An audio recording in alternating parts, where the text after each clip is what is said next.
इकडे ये गं. ते काय 10 रुपये देणार इथे ते घे. अरे ती 10 रुपये तुला देते, मी तुला 20 रुपये देतो. तू ये इकडे.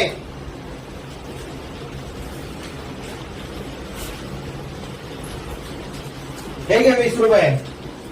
20 रुपये काय दाखवतो तिकडे. हे काय 100 रुपये.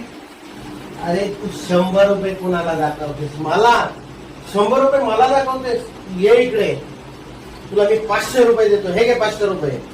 होय दीदी इकडे 500 दाखव का. हे काय 500 रुपये. अरे अरे अरे 500 रुपये दिलाय, मी तुला 1000 रुपये देतो. ये इकडे. हे घे 1000 रुपये. इकडे बाळा. तुला किती पाहिजे. 10 रुपये. हे काय आईस्क्रीम खायला. शॉपिंगला